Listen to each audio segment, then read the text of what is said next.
Hey everyone, Hey Nick! it's good to see all of you here. Erin, in her wisdom, I think planned on me talking for like 40 minutes, but told me to speak for 20. So, if you go to High Point, that's an inside joke for you. Alright, so I do apologize. You are about to get the talk that you think you're going to get, that you're afraid you're going to get, and that you probably don't want to get. And then, hopefully, there'll be some positive things that we can do, and we can go from there. I will say this. If you go to High Point, January through March we're gonna extend in an extended way deal with some of this stuff, because part of the issue is I don't think for most of us there are little tweak answers to how to make this all go well. So at High Point we're gonna do a lot more, and if you don't go to High Point, you still can get all the resources for it, just through our website and stuff wherever you go to church, if you still want to go through with us. So I want to say about 5 things relatively quickly to you tonight about technology, its effect on human life, especially younger kids, and then we can go from there. Okay. One.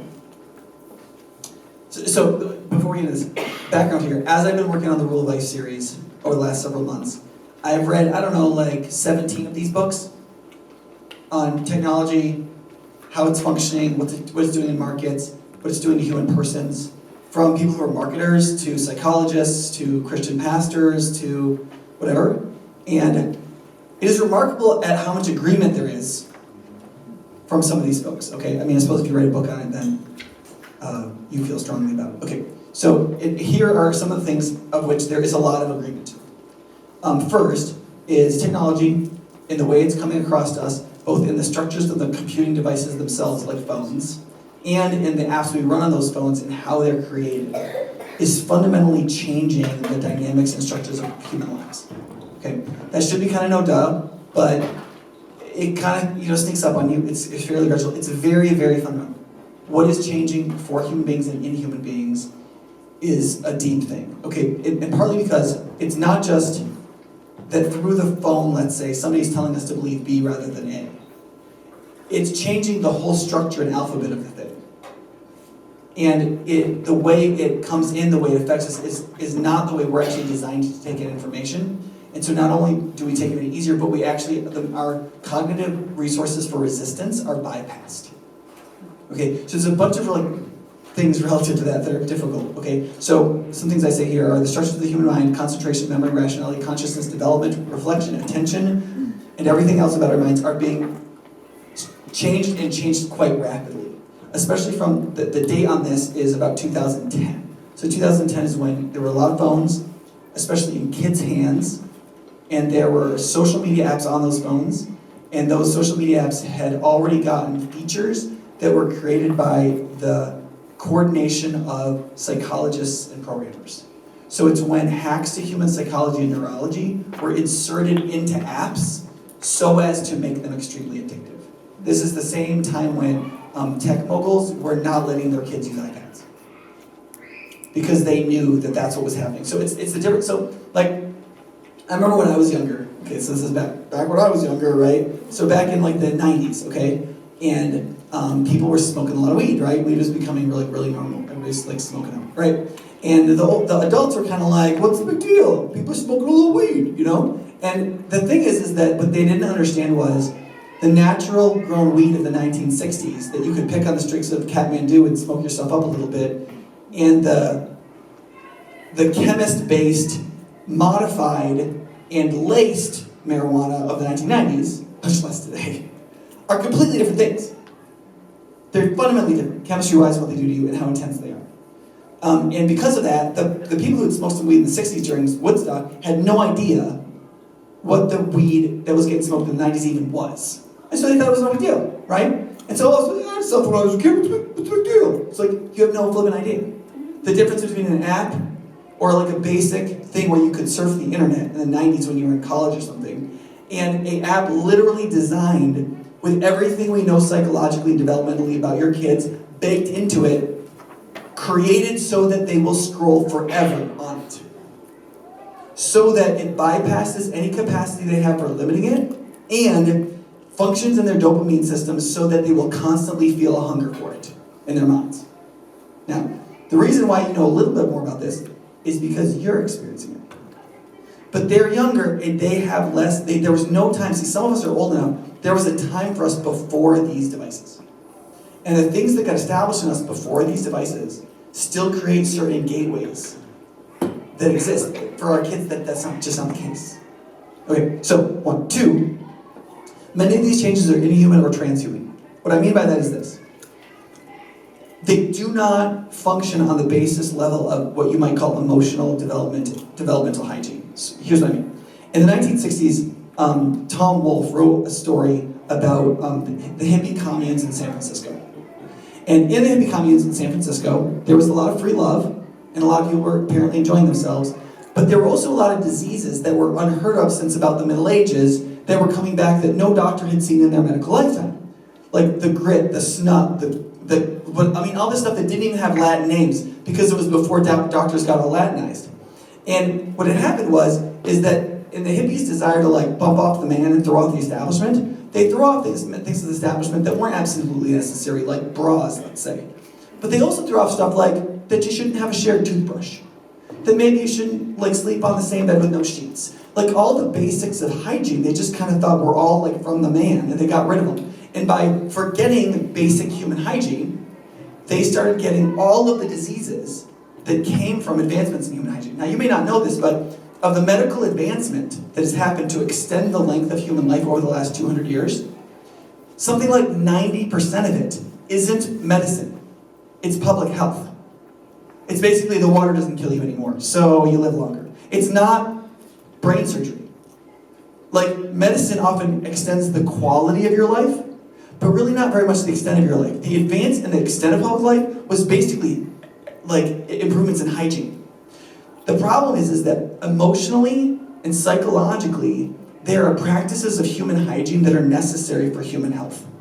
But they're spiritual and psychological and social in nature, so they're easy to forget. But what's happening is, partly because of these devices and the changes in structures socially they're making in our lives, we've just sort of forgotten them. We're like, that's the man. We don't need to do that stuff. There are things like, if you look at under number 2, emotional reckoning. So kids have to go through this process. In fact, all humans have to go through this process constantly of feeling, reckoning with, and metabolizing emotions freely and effectively through unstructured, capacious experience. Capacious is big, full, complete. So basically, they gotta play ball over at the place with the kids, unsupervised, where arguments happen and people call you names and stuff. Where you can't protect yourself. You can't just mute that person in the game. You have to deal with the thing that's really happening around you. People need that. People need that, we need that, but kids really need that. Because they're creating their emotional muscle memory for who they are and how they deal with conflict and how they determine what threats are and what do they do when they feel certain things and all that, right? It's necessary or they can't function psychologically. Another one is facing their fears and experiencing fear. If people don't face fears, they can't live in the real world, right? Developing relationships. They have to actually go out and make relationships, enjoy relationships, and maintain consistent intergenerational and peer relationships through comprehensive relating. So one of the things people think that games are these really immersive things. They're not. They narrow the 360-degree nature of life and all the senses that we use down to a couple of senses and a couple of angles. And it feels like it's a big deal because it's better than our Ataris when we were kids. Okay? But games still are very narrow experiences. And just hearing somebody's voice in your headset is a very narrow relational experience. And relating to that person just within that game is a very narrow experience. That's very different than a family, let's say, or a church, where you take people for who they are. They're different from you. There's different generations, there's different genders, there's different ages, there's different parenting styles, there's people who vote for different people, and we're all kind of stuck together. That kind of relational dynamic is cut off by dynamics like gaming, but also by selective means by which you can only talk to people who think like you when you use those selective means within social media. Does that make sense? Fourth is developing social capital. So economists will say, and there's a lot of people that don't like this, but everywhere I look, it gets confirmed that this is true. 80% of a human's wealth is not liquidity. It's not your house, it's not your car, it's not your bank account. 80% of human wealth, what protects you, what you can get, and what you do, is the combination of your human capital and your social capital. Human capital is what you can do, your capacities. That's why privileged parents spend everything for their kids to learn how to do all kinds of stuff. Why would we spend $20,000 over 13 years for like piano lessons? That's ridiculous. Why would we do club sports? It's because we think all of this investment in our kids changes what they can do, and there's a multiplier effect as they can do all these different things, and that makes them increasingly capable. So we pour all this money into them. Instead of buying them a house, we pour all this money into them. Why do we spend $1 million raising kids? You buy 3 houses for $1 million. Nice houses.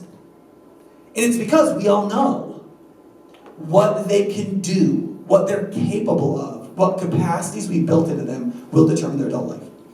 That's human capital. Social capital is a network of people around you that you cooperate with and can count on who have human capital. Your human capital and that network of social capital is 80% of your wealth or more. Don't kid yourself. So, when we pour ourselves into these games, like the average American kid, how many hours a day are they on a screen? 12. Now, in their defense, they look at their phone while they're watching TV. So some of that is double time. Okay? 12. Do the math. Think of the opportunity cost. Opportunity cost is the cost of something else when you're doing this thing. Right? So if I don't cut down a tree and get paid for it and I go fishing, the opportunity cost is the amount I lost because I didn't go work on that thing because I went fishing. So fishing might cost me $20 in fuel. But the opportunity cost might have been $500 to $1,000 of the tree job I didn't do, right? Does that make sense? When I spend 12 hours a day on screens, basically doing nothing that builds my human capital or my social capital, think of the opportunity cost. It's unbelievable, right? Both in human capital, what I'm going to be able to do, and in social capital, who I am so connected with that they trust me and I trust them when we both bring things to the table. When I need them, they're there for me, and when they need me, I'm there for them. Those networks are our wealth. They not just in terms of like when we're in trouble, we need money, but also like when we're feeling terrible, when we're coming psychologically apart, when we don't know what to do with our kids, when all these kinds of things are happening. What is your network? Does that make sense? Those two things are being gutted in young people by technology and their use of technology, and this is the vast majority of their capacity and wealth, which means that families that keep their kids off of this stuff makes the class divide increasingly larger. Because if you're like a harrowed mom and you like just can't like get yourself to like have a home like this, like you just watch this on the iPad, right? And there's another family that's got 2 parents and they're doing their thing, just like they just shut off the Wi-Fi and they've got their little tools or whatever. What that does is it increases the class distinction more and more and more because they're forcing their kids into social capital and these other kids are falling further behind. We already knew this was happening 15 years ago with just TV time. Some households were watching 15 hours of TV or 30 hours of TV a week, and some were watching 4. And the outcomes for their kids were incredibly different. In fact, you can graph family income with screen time.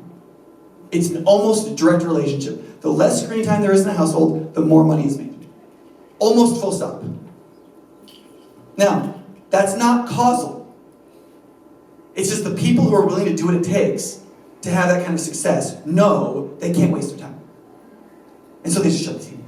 Does that make sense? Okay. So there's those who then doing meaningful things, and then developing a worldview, and then understanding and facing personal impairments. Personal impairments is a sexy way of saying your problems. But that would not just include things like your bad childhood, but it would also include things like I have ADD, for example.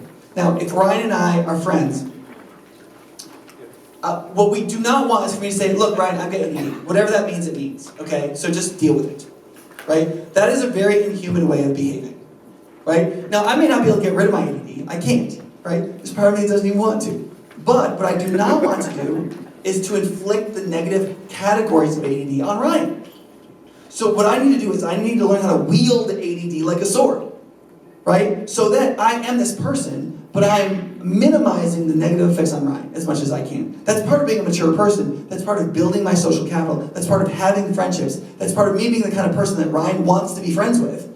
So that he's there when I need him and I'm there when he needs him. Does that make sense? And if you don't deal with your personal impairments, it drives people away. Turns out people don't want to be your friend. And they don't have to be. And you can have as many memes on social media that you're worth it and you're perfect just the way you are and you're effing perfect. but you're not, actually, and you're annoying everybody and they don't want to be around you. And if you don't deal with your personal impairments, you're not going to have people in your life to do these things. Now, these things are the showers, toothbrushes, Windex on counters, putting food in the refrigerator. These are basic realities of psychological hygiene. If you do not do these, you go crazy. Your life literally comes apart. And these are the sorts of things that aren't going to be a subject at school. They're the stuff that's just supposed to happen in families, in relationships, when kids play together, when they do stuff, when they're not watching flippin' TV. Now, you can learn a little bit of this watching the Disney Channel. I mean, that is how most kids are learning it now, frankly, which is terrifying. But you can't practice it, which means it doesn't get instantiated in your brain plasticity. It doesn't become part of who you are. It isn't part of your natural feeling that happens quickly and easily, and therefore without stress.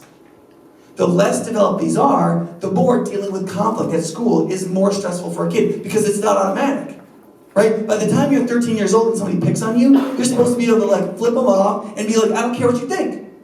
Because you've gone through this process mentally so many times, it doesn't cause you a lot of energy anymore. It's not going to make you really stressed, anxious, and then depressed when you can't deal with it. But if you haven't gone through this process, if you're not going through this relating, you're weakened by it. You don't do it automatically. So to get through it takes energy and willpower. That depletes you, makes you more anxious because you know you don't have unlimited energy, and ultimately will lead you to depression. These are basic realities of human hygiene. If our kids are on social media getting more anxious rather than doing these basic human things so that they can be a human being, they do not have the tools to be human. Okay, third. Then what this leads to is, because all of these technologies that we have they are fighting with everything that they have in them to get our attention. What happens is they get our attention, and we fall into the patterns they give us rather than the ones that we choose.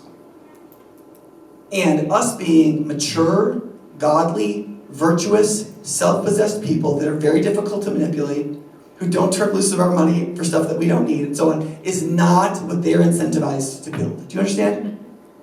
And that's completely aside from foreign interference.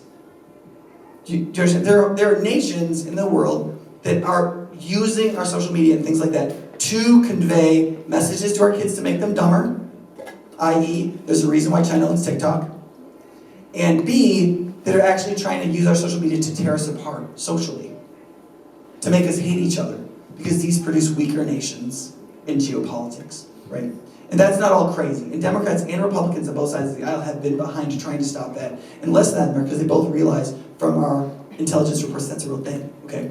Fourth, these patterns are having very measurable, broad, and catastrophic effects on everyone, especially younger people that are naive to the system. Now listen, I wish I could tell you that this is one of those things that everybody's making a big deal about that isn't really a big deal. That there are natural things, because there are some things where people say, this is going to be a catastrophe, and you're like, well, yeah, but there's other factors that are going to kind of come in there, and human ingenuity is going to dull it, and it's really not going to be that big a deal, right? So, for example, and you may get mad at me for this one, but climate change is going to be a problem, right? But human ingenuity is going to create inventions and dynamics that are going to dull most of those problems. So, for example, even though our climate might be a little bit more jiggity these last 10 years, deaths from climate events have declined 95% in the last 100 years because of human ingenuity and technologies. Does that make sense? So there are some things that they're not as bad as it looks like they're going to be, even though they could be bad, right? There are other things that are just exactly as bad as people think, and maybe even worse. And when you look at the dynamics of the negatives for here, it's pretty high. Now, I'm going to go, so if you go past here, so pages 3 and following, pages 3 through 7 are all negative effects of the technological system and superstructure that exist. And that's just a starter list. Okay? If you read it carefully, you should stay up in cold sweats all night. There's almost no limit to the negative effects on the cognitive ability, the emotional stability, the spiritual capacity, the ability of your kids to grow in moral formation, and so on. A couple of the scariest ones. human beings have a natural inclination to pay attention to what other human beings are paying attention to. Every organism does this, right? Like fish, like one fish goes this way and they all look to see why that fish, they all turn, right? Human beings have this ability to, this is the whole keeping up with the Joneses thing. Like, which car do you want? The new car your neighbor just got, right? Now, you might think, well, I'm not that shallow. Yeah, you actually kind of are. You're actually designed to function that way because if I'm walking around all of a sudden, like Andy pays attention to something, the likelihood that what Andy is paying attention to is worth paying attention to, and that I just haven't picked up on it yet, is not bad. That's why you get trends. That's why things go viral, right? Because naturally people do that. Now, here's the thing. What that means is that based on that, you can be taught to desire something you don't even desire. There's a number of psychological means by which a savvy marketer can use psychological hacks to incept ideas in you, that is, desires in you, right? Now, and then you feel like you want them. I've got to have that jacket. I've got to buy that hockey stick. I've got to do that thing. I'm going to go to that place on vacation, right? And then here's the thing. Then the other mechanisms which have been selling expressive individualism to you is say this. Well, whatever you desire is what you are, and you have to be you. Now think about that dynamic for a minute. What you want can be incepted, and then we're taught to just do what we want. That's what being me is. Get it? That's really insidious. That is really commercially ingenious. It's happening to you right now. Like literally every day. Like it's incepted, you're like, I kind of want that. You don't even know the process that just happened because it was specifically a process that was designed to get past your cognitive stops without you even knowing it. You absorbed the desire, and now you just need to be you. You deserve it. You're right? You should just do it. And you're like, well, I've got to be me.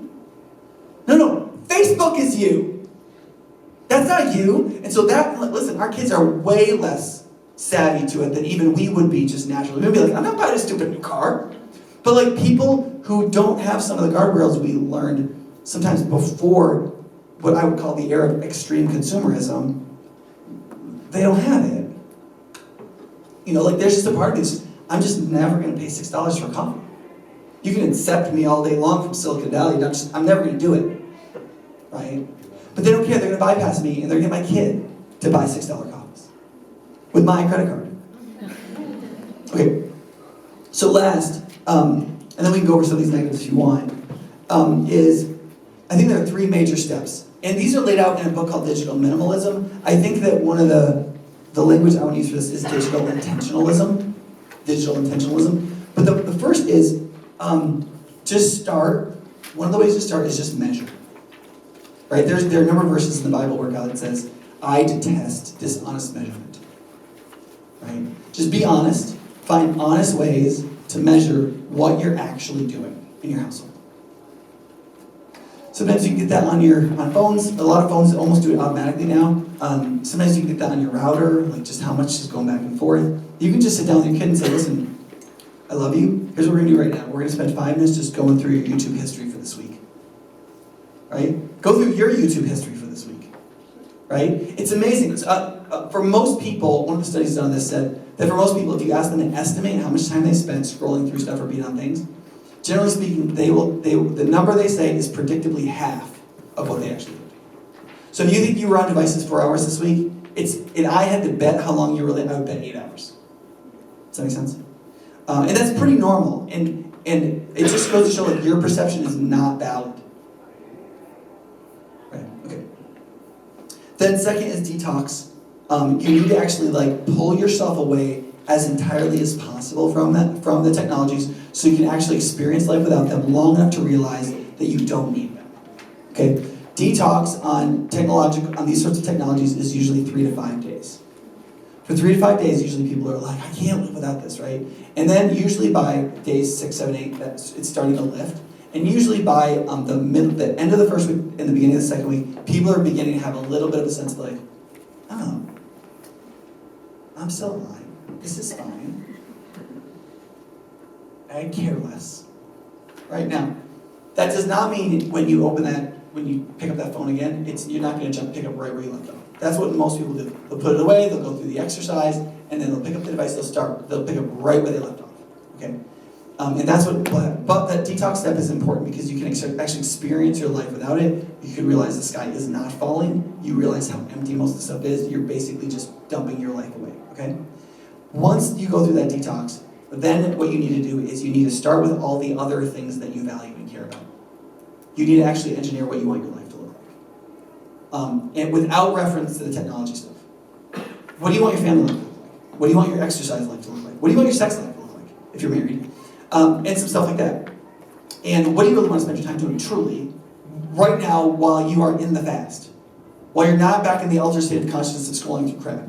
Right now, in the state of mind you've created by being away from the stuff, what is it you want your life to be like? And set that up first. And then, with intentionalism, decide what are you going to do with these devices, apps, and so on. From there, and so that's what I would call a rule of life. So some of them are very minimal, like Bible before phone. There's some people they just do Bible before phone. Okay? They don't try to minimize their phone use, but they're going to spend 20 minutes with their Bible before they spend any minutes with their phone every day. That's it. Now, that's something, right? Other people will say, I'm going to shut off, I'm going to put my phone on Do Not Disturb these 3 times of the day, right? One of the things I've done, for example, is, and no offense if you're one of my friends on Facebook, is I've unfollowed everybody on Facebook. Okay, I have like 1,500 friends or something like that. I follow my mom, my wife, my brother, and someone fishing. That's it. I have to go through, and Facebook just keeps trying to fill my feed with stuff, and I just keep Xing out everything. And new people, I let them be my friend, and I stop following them immediately. And I just, so like, my Facebook is boring. You can't infinitely scroll, there's nothing there, right? Same thing, I don't even open X or Twitter.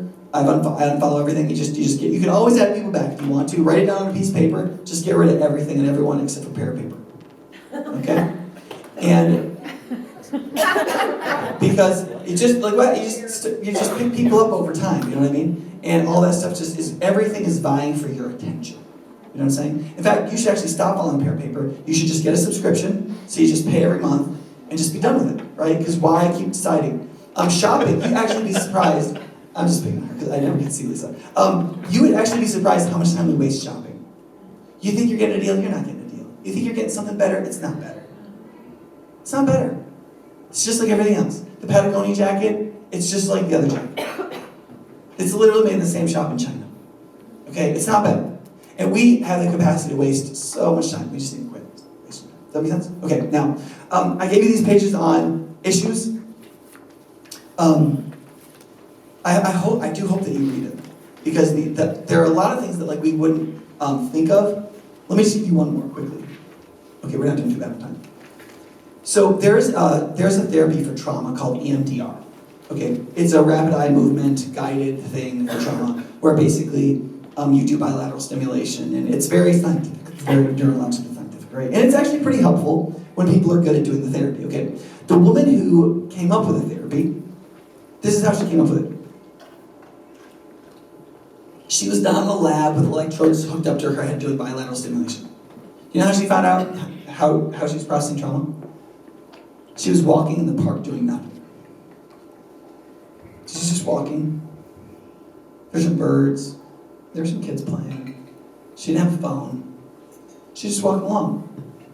And she realized that while she was walking along, she was kind of looking at a particular spot in her field of vision. And this memory came up inside of her. And she felt kind of the stress of it. It was kind of a traumatic memory. And then she felt it intensify and then lessen. And as it was happening, she realized that without her really thinking about it, her eyes had kind of focused on a particular spot. And then the thing kind of just passed. And what she realized was happening was, in that state of mental reverie where her mind wasn't occupied with something, her mind was using that actually to naturally process her trauma. And then she realized what was actually happening, because she was a counselor, and then she turned it into a therapy that you could intentionally guide people through. But what was actually happening was she was just naturally doing it when her mind wasn't occupied, when she was just taking a walk. Right? Because I was having a discussion with a counselor one time. She was like, look, Nick, until brain spotting and EMDR, there is no scientific way that we can demonstrate people get over trauma. And I was like, look, it is not possible that human beings could not get over trauma until 2009. Like, I just don't believe that, right? And the thing is that, in fact, Jill Reese was in a brain spotting thing, which is like another version of the same therapy. And she was trying to go through this process, and while they were talking about something, she was just kind of staring, and they were like, you're doing it right now. She's doing natural brain spotting right now, right? Your brain can actually naturally process a lot of those things if you have times of reflection, reverie, times where you're in nature not doing stuff. Stuff just comes to mind. You don't even think how your mind is drifting, and you're like, oh, that's unproductive. It's actually really productive. Your mind needs to process that stuff, and then it reworks it into literally the neurology of your brain, and it actually helps you. And see, our kids, that's never going to happen for our kids, ever. Because they're always, the moment there's not something happening, they're going to do this. And so they can't, it'll never happen. There's just some like natural things that are actually incredibly important for their development. Like moral formation happens in reflection. When people think about stuff. Well, if you have a society in which you kill reflection, personal reflection, you actually kill the capacity for the building of morality. What we used to call character. You can't build character. And so these sorts of things, like if we don't think them through, we're like, oh crap. And none of us want to believe that can happen with our children. But our children are human beings. Even as Christians, even if we tell them all kind of Jesus stuff and we read out of the Bible to them, if we treat them inhumanly, and we allow them to behave, and we give them devices that treat them like they're something else besides a human being, we are going to get what this system will naturally create, even if we're giving content that is Christ-centered. Does that make sense? And our kids will be just as anxious and just as angry and just as depressed and just as empty, but yet as hungry and yet as consumeristic and yet as shallow and yet as petty as the natural structures of this would naturally dictate. And it'll be our fault. And I say that as a parent who knows how hard it is to find the nerve to tell your teenage daughter no. But this is as big a deal as you fear it is. Does that make sense? When the technologists themselves, the psychologists and the doctors and the pastors are all saying the same thing, the people who never agree. And the politicians. And the politicians, yeah. It's bad. Listen. But I want to take it seriously, right? Okay, so let me just stop there so we have plenty of time. I think you're doing small groups, and then I'll be on the panel if you want.